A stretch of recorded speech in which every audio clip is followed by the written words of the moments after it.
AITA for moving on after she chose the man she said she couldn't stop wanting?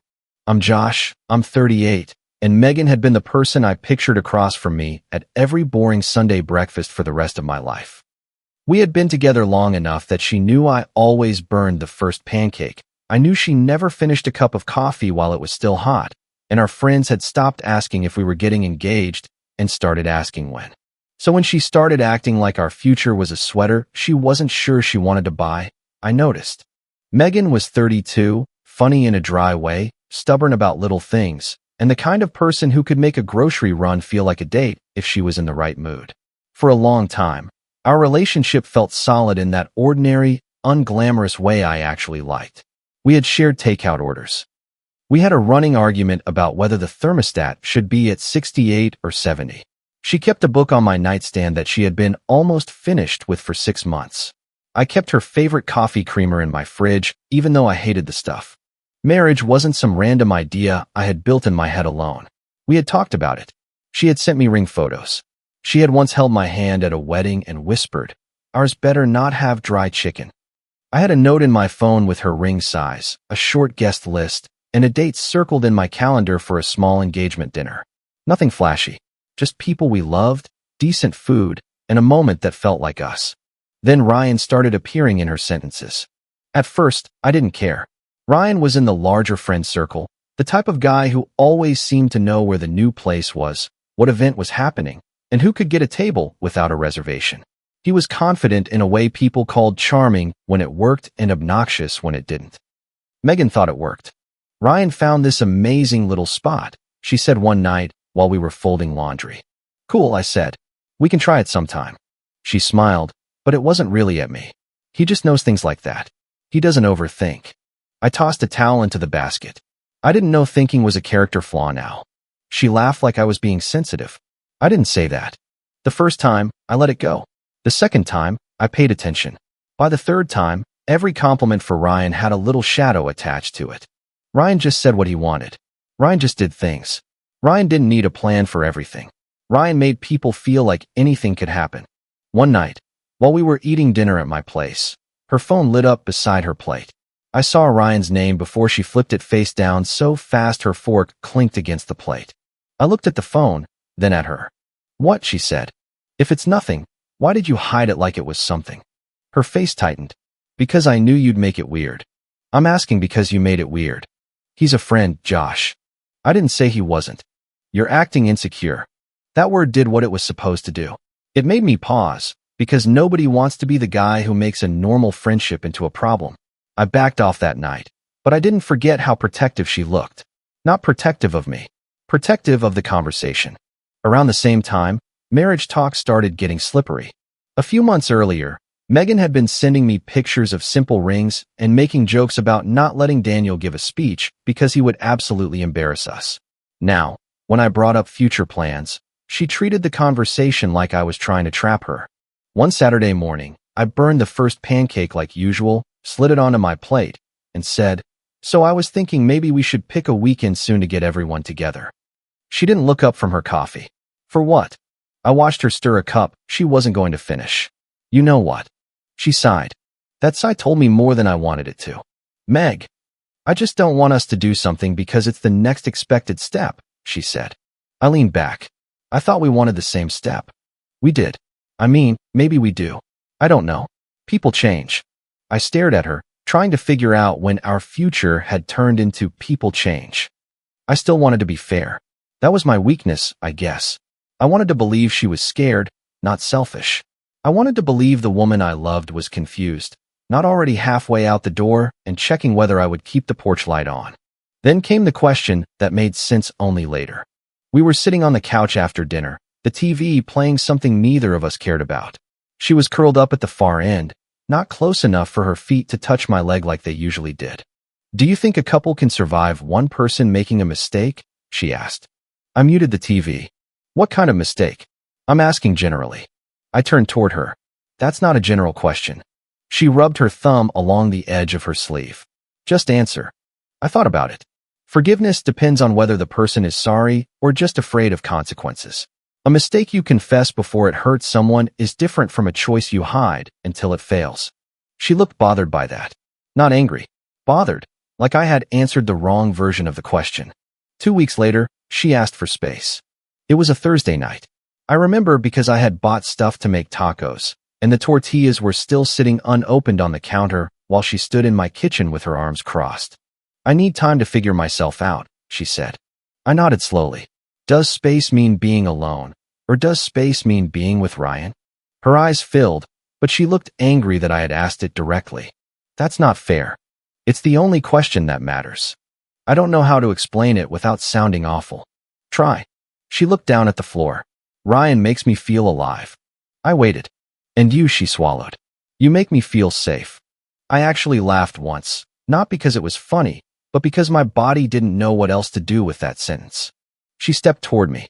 I know that sounds bad. It sounds honest. You're safe, Josh. You're steady. You're the kind of person anyone would be lucky to end up with. End up with, I said. That's the part one heard. She wiped her cheek. I didn't mean it like that. Yes, you did. You just didn't want it to sound like that. She finally admitted she had feelings for him. Not physically, she said. Not like that, she said. Just messages and flirting and conversations that made her feel seen. She said she had been trying to fight it. She said she needed to be honest with herself. Funny how people call it honesty once the lie becomes too heavy to carry. So are you ending this? I asked. Her mouth opened, then closed. I think I need to choose him for now, she said. For now. Josh, please don't make this sound uglier than it is. What is it then? I don't want to lose you completely. I stared at her. You're choosing another man. I know. But you don't want me gone. You're the most important person in my life. Apparently not important enough. She flinched, and for a second, I almost softened. Then she said, maybe after everything settles, we can talk. I'm not asking you to wait. I just don't want us to become strangers. That was the moment the pain sharpened into something clearer. So you want to leave me for him, I said. But keep me close in case he disappoints you? She didn't answer. She cried. She looked at the floor. She whispered my name. But she didn't answer. I nodded once. Then I'll make the decision easier. You don't get both. Her head snapped up. So you're just cutting me off? No. I'm letting your choice be real. She called me cold. She said I was punishing her for being honest. She said I was making her feel like a horrible person. I wanted to say a lot. I wanted to tell her she had already made herself look like one without my help. I wanted to ask how many late-night texts it took before honesty became betrayal. Instead, I said, I'm not going to beg you to pick me over someone you already chose. She left that night with mascara under her eyes and my future sitting dead on the kitchen counter beside unopened taco shells. The next morning, I canceled the engagement dinner. I lost the deposit.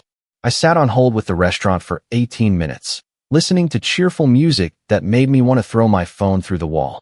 When the woman on the line asked if I wanted to reschedule, I said, no, thank you. So calmly, I almost didn't recognize myself. Then I packed Megan's things. Her gray hoodie from the back of my chair. Her coffee mug with the chipped handle. The framed photo from a weekend trip we had taken. The spare charger by my bed. The skincare bottles lined up in my bathroom like she still belonged there. The book she never finished. I put everything in boxes. I didn't tear anything. I didn't write a long note. I didn't leave some dramatic final object on top to make her cry. I texted her, your things are packed. I'll leave them with Daniel, so this stays simple. I wish you clarity, but I won't be your backup plan. She replied almost immediately. That's it. I stared at the message for a long time before answering. That's what a clean ending looks like. Then I turned my phone face down, which felt petty for about 2 seconds and satisfying for the rest of the day. Nate came over that night with takeout and a 6-pack. Nate is my best friend, 39, blunt in a way that can be annoying when you're not ready for the truth and exactly what you need when you are. We put on a game neither of us really watched. I ate maybe 4 bites before setting the container down. I keep wanting to text her, I admitted. Nate didn't look surprised. To get her back? No. To make her admit she hurt me. He leaned back against the couch. She knows. She doesn't act like she knows. She understands. She just doesn't like the cost. I rubbed my hands over my face. I feel stupid. You're not stupid. You trusted the person you loved. That's not the embarrassing part. What is? Letting her hand you the knife again. I laughed under my breath, even though nothing felt funny. Nate pointed his chopsticks at me. You can be hurt, and still not hand her the knife again. That line stayed with me. Over the next few weeks, I heard things whether I wanted to or not. We had too many mutual friends for silence to be clean. Nobody came right out and said, "Hey, Megan is with Ryan now," because people think avoiding the obvious is kindness. But I saw enough. A photo of Megan at some rooftop place, smiling too hard. Ryan's arm just barely in frame. A sunset picture with the caption, "Choosing myself." Comments from friends saying, "Proud of you," and "You deserve to feel alive." That one made me put my phone down and go for a walk. Then, after a while, the posts changed. Or more accurately, they stopped. Ryan stopped showing up in the edges of pictures. Megan stopped posting about new beginnings. She started liking old photos of us, the kind people pretend they clicked by accident. Then came the breadcrumb texts. "Hope you're doing okay." I didn't answer. "I saw that little breakfast place we used to like and thought of you." I typed, "Please don't do this," then deleted it. "I hate that we can't even talk like adults." I typed, "Adults don't keep people as insurance," then deleted that too. Nate checked in one night and asked, "You answering those?" "No." "Good. It feels rude. She doesn't need closure. She needs access." I hated how often he was right. Eventually, I heard what happened with Ryan through Tasha. She was a mutual friend, the kind of person who tried so hard not to pick sides that she sometimes made the wrong side more comfortable. She didn't say much at first, just that Megan was having a hard time and Ryan was being weird. A week later, Nate told me he heard Ryan had backed off completely. The line Ryan used got back to me eventually because friend groups are messy no matter how mature everyone claims to be. Ryan had told Megan, "I don't want to close the door forever. I just need to see what else is out there." I sat with that for a while. I wish I could say I felt nothing. I didn't cheer. I didn't dance around my kitchen. I did feel a sharp little twist of recognition, though. Not joy exactly. More like watching somebody step on the rake they left for you. Megan called me 3 days later. I almost didn't answer. Then I decided there was a difference between reopening a door and confirming it was locked. "Hey," she said. Her voice was small. "Hey, can we meet? Just once. I need to say some things." I should have said no. But part of me wanted closure. Not reconciliation. Not comfort. Just a final look at the thing that had almost pulled me back in. We met at a coffee shop. Public, bright, neutral. I got there early and sat facing the door because Nate had apparently turned me into a man who thought about exit strategies for emotional conversations. Megan walked in looking tired. No dramatic outfit. No perfect makeup. Just tired. She sat across from me and wrapped both hands around a paper cup. "I made a mistake," she said. I took a breath. "No. You made a choice. The mistake was thinking I'd wait for the results." Her eyes filled again. "Ryan manipulated me." Maybe he did. He made me feel like what we had was boring. "Megan." "What?" "You were there too." She looked away. For the next 20 minutes, she cried about Ryan. How he was exciting at first. How he acted like she was special when she was hard to get and distant once she wasn't. How he didn't want labels. How he said they shouldn't define something before it had room to breathe. I listened, and the strange thing was, I did feel sorry for her. She looked genuinely hurt. But every apology somehow circled back to her pain. "You were the only person who ever loved me correctly," she said. I hated that sentence. It sounded like praise, but it was still about what I could provide. "I'm sorry you got hurt," I said. "I really am." She reached across the table, but I moved my hand before she touched it. Her face changed. "Can we start slow?" she asked. "No." The answer came out quicker than I expected. She blinked. "Just no. I can believe you regret it without believing you respect me. That's not fair." "It's exactly fair. You changed so fast." I almost laughed again, that same empty laugh from the night she left. "I didn't change fast.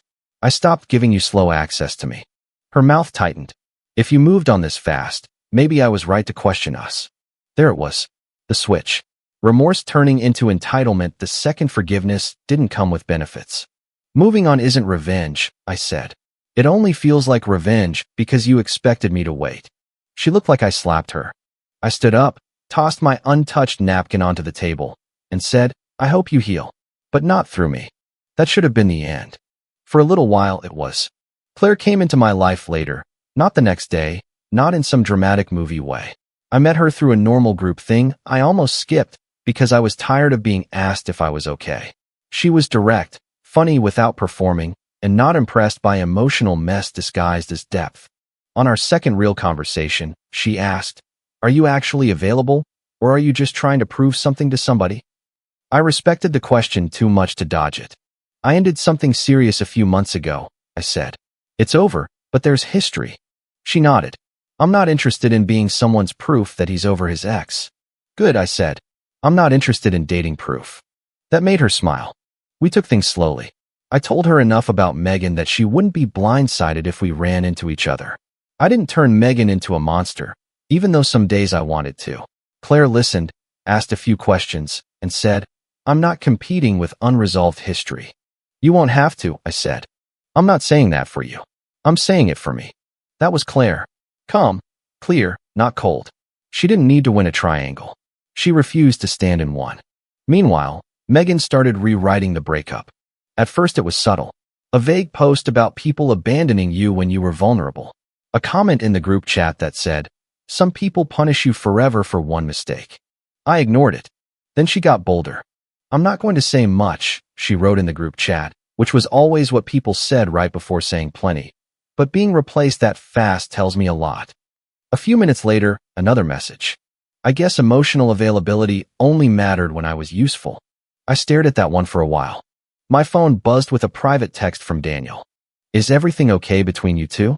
I thought you said it was more complicated." Then another from someone else.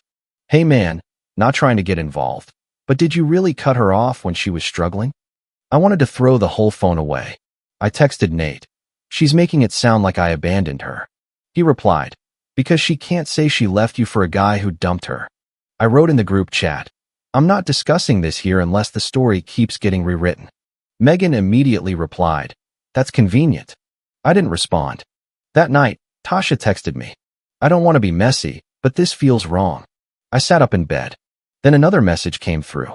"I should have sent these earlier. I'm sorry." The screenshots followed. At first, I didn't understand what I was looking at. Then my eyes started catching lines. Megan to Tasha, weeks before the breakup. "Josh is the kind of guy I should marry, but Ryan is the guy I can't stop thinking about." Another, "I know that sounds horrible. I just need to know if this feeling means something." Another, after Ryan started pulling away, "I think Josh will take me back if I make him feel needed again." I read that 3 times. The hurt I had been carrying didn't disappear. It hardened into clarity. She hadn't been confused in the soft, helpless way she wanted everyone to believe. She had been aware.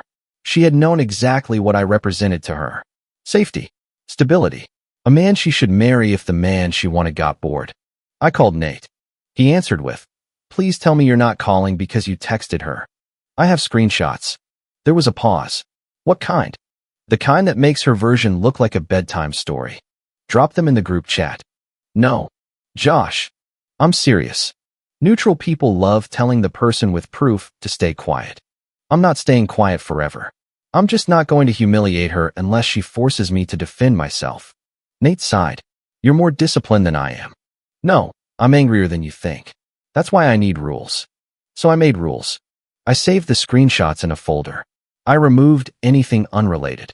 No private details that had nothing to do with me. No extra messages just to make her look worse. Only the parts that showed the timeline, the backup plan, and the fact that she knew exactly what she was doing. I wasn't trying to win a trial. I was trying to stop her from turning me into the villain of her choices. The folder stayed unused for almost 2 weeks. Then Daniel hosted my birthday dinner. I didn't want anything big, just a casual restaurant, a few friends, food I didn't have to cook, and maybe one dessert with a candle if nobody got weird about it. Claire came with me. She wore a simple black top, held my hand under the table, and made conversation with Nate about a show they both hated but kept watching. The vibe was a little tense, because everyone knew Megan had been posting, and everyone was pretending they hadn't seen it. Phone sat face up on the table. Water glasses sweated onto paper napkins. People laughed a little too loudly at jokes that weren't that funny. Daniel seemed nervous. That should have warned me. Right after the server dropped off the birthday dessert, I saw Daniel glance toward the front door. I turned. Megan walked in. She had that soft smile people wear when they want witnesses to see how brave they are being. For half a second, she looked humble and sad. Then she saw Claire. The smile froze. Claire's hand was still in mine under the table. She didn't tighten her grip. She didn't let go either. Megan recovered, but not well. "Hi," she said. Nobody answered fast enough. Daniel stood halfway. "Hey, Megan. I thought maybe it'd be better if everyone stopped avoiding each other." I looked at him. "That wasn't your call." His face went red. "I just wanted things to be normal." "They're not." Megan gave a small laugh. "I only came to say happy birthday." "Happy birthday" was a text, I said. Her eyes moved to Claire again. "I didn't realize you were bringing someone. You don't get updates after you leave." A couple people looked down at their plates. Claire stayed quiet. Megan pulled out the empty chair at the end of the table, like sitting down would make this less insane. Daniel didn't stop her. That was Daniel's problem. He wanted peace so badly, he kept handing matches to the person with gasoline. For a few minutes, Megan tried to be polite. Too polite. "So, Claire," she said, smiling like the name tasted bad. "How long has this been going on?" Claire took a sip of water. "Long enough for me to decide I wanted to be here." Megan's smile twitched. I said, "Claire doesn't need to answer questions like she's on a witness stand." "I was just asking." "No. You were measuring." That got the table quiet. Megan leaned back. "Wow. I didn't realize you moved on that fast." I looked at her. "Megan, stop." She laughed again, but now there were tears in it. "No. Actually, I'm tired of being the only one treated like I did something wrong." Nate muttered, "Oh, here we go." Megan's voice rose just enough for the whole table to hear clearly. "You brought her here to punish me." "No," I said. "You wanted me to walk in and see this." "I didn't know you were coming." She looked around the table, catching sympathetic eyes where she could. "He replaced me like I meant nothing. I made one mistake, and he shut me out for months. And now he's acting like I'm crazy for being hurt." Claire shifted slightly, but she still said nothing. Daniel held up his hands. "Maybe everyone should calm down." Megan wiped under one eye. "No. I'm done protecting your image, Josh. You were emotionally gone before Ryan was ever serious. You made me feel unwanted. And then when I was vulnerable, you cut me off." I gave her one last chance. "Megan," I said quietly, "don't rewrite this." Her eyes flashed. "I'm telling the truth." I set my phone on the table. My hand was steady, which surprised me. "I wasn't going to embarrass you," I said. "But if you're going to rewrite what happened, then everyone deserves the part you left out." Her face changed before I even opened the folder. "What are you doing?" "Defending myself." I opened the screenshots. I didn't pass my phone around like party entertainment.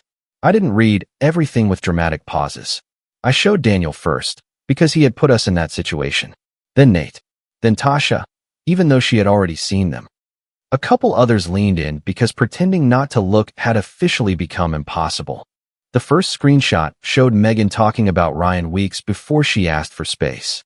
"Josh is the kind of guy I should marry, but Ryan is the guy I can't stop thinking about." The second showed her admitting she didn't want to lose the stability of me while chasing whatever Ryan made her feel. The third was the one that made Daniel close his eyes. "I think Josh will take me back if I make him feel needed again." Then I showed the group chat messages where she had called me cold, unavailable, and cruel, without mentioning the part where she left me for someone else and expected me to stay emotionally parked nearby. Nobody spoke. The silence after that was different from the awkward silence before. Before, people were uncomfortable because they didn't know who to believe. Now they were uncomfortable because they did. Megan stood up so fast her chair scraped the floor. "Those messages were private." I nodded. "So was our breakup until you turned it into a public character attack." "That's out of context."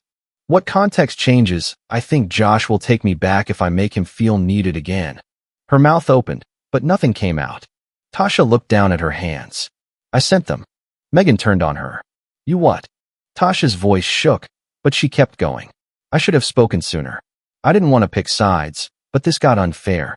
Megan looked around the table, waiting for someone to rescue her version. Nobody did. Daniel swallowed. "Josh, I'm sorry. I thought there were two equal sides." "There were two sides," Nate said. "They just weren't equal." I shot him a look, and he shut up, but barely. Megan's eyes locked on Claire, like Claire was the easier target. "You know he's using you, right?" Megan said. "You're just here so he can prove he's over me." Claire finally set her glass down. "I'm not your punishment," she said. "I'm a person who showed up after you made your choices." Megan's lip trembled. Claire kept her voice calm. "Josh told me enough for me to decide whether I wanted to be here. That decision was mine. If you have an issue with him, talk to him. Don't use me as proof of a story you created before I was even present. For some reason, that broke Megan more than the screenshots. She started crying for real then. Not pretty crying. Not controlled crying. She covered her mouth and looked down at the floor while the server approached with the check, saw the table, and made the fastest retreat I've ever seen. I really was hurt, Megan said. I know, I said. Ryan hurt me. I know. He told me he didn't want to close the door forever. I felt the whole table go still again. Megan wiped her face. He said he needed to see what else was out there. I looked at her, and for the first time in months, I didn't feel pulled toward her pain. Then you know exactly what that door feels like from the other side, I said. She stared at me like she wanted me to comfort her and hate her at the same time. I didn't either. I'm sorry he hurt you, I said. But being hurt doesn't erase what you did. Megan left a few minutes later. Daniel walked her out, probably because he still needed to feel useful. When he came back, he apologized again, quieter this time. I really thought if you two were in the same room, it might clear the air, he said. It did, Nate said. Daniel looked miserable. I said, next time, don't volunteer someone else for closure. He nodded. Yeah, I deserve that. The rest of the dinner wasn't fun, exactly. Nobody knew how to restart a birthday after a public emotional collapse. But Claire stayed. Nate paid for my dessert because he said it had survived combat. Tasha apologized again before leaving, and I told her I appreciated the truth even if it came late. After that night, the friend group changed. Not in some dramatic way where everyone posted public apologies and Megan was cast out like a movie villain. Real life is messier and quieter. A few people stopped responding to her vague posts. A couple checked on me. Daniel stopped trying to be neutral about things he hadn't bothered to understand. Tasha stopped acting like silence was the same as kindness. Megan didn't lose everything. She just lost the automatic sympathy she thought she could count on. She lost the version of me that would absorb the damage so she could feel complicated instead of accountable. Ryan didn't come back either, from what I heard. A few days later, Megan texted me. Can we talk one last time? I won't ask for anything. I just want to apologize correctly. I showed Claire the message, not because I needed permission, but because secrecy had already done enough damage in my life. Claire read it and handed the phone back. Do what gives you peace, not what gives her access. So I agreed to meet Megan in another public place, with a clear limit. 30 minutes. No old apartments. No late-night emotional ambush. No touching. She arrived early this time. I'm not going to blame Ryan, she said after we sat down. That was a better start than the coffee shop. She took a breath. I was selfish. I liked being wanted by someone unpredictable, and I liked knowing you were steady. I told myself I was confused because that sounded nicer than admitting I wanted both. I said nothing, because for once, she wasn't asking me to help her say it. I thought your patience meant I couldn't lose you, she said. That's the problem, I said. You treated my love like it was guaranteed. She nodded, crying quietly now. I know. I don't think you knew then. No, I didn't. Not really. She looked older than she had 3 months ago. Not ruined. Just less sure that being hurt made her innocent. I'm sorry for lying about you, she said. I was embarrassed. You were supposed to still care enough to be angry, and when you didn't chase me, I made it mean you never loved me. I was angry. You didn't show it. I didn't know you a performance. She accepted that one without arguing. For a minute, we sat in the uncomfortable quiet between an apology and what people hope an apology will buy. Finally, she asked, is there really no way back? I looked at her, and I remembered the pancakes, the cold coffee, the ring note in my phone, the boxes by Daniel's door, the screenshots, the way she looked at Claire like my healing was an insult. No, I said. She closed her eyes. I forgive you enough to stop carrying this, I said. But I don't trust you enough to build anything with you. Her voice cracked. You really mean that? I do. I hate that I became this person to you. I hate that too. That was the most honest thing I could give her. We left separately. She didn't ask for a hug. I was grateful for that. When I got to my car, I sat there for a minute before starting it. My phone buzzed with a message from Claire. You okay? I typed back, yeah. Sad, but okay. She replied, that counts. And it did. I'm not proud that Megan cried in front of everyone at that dinner. I'm not proud that private messages became public, even in a limited way. Part of me still wonders if I should have kept them to myself and let people think whatever they wanted. But I know this. I didn't expose her because she left.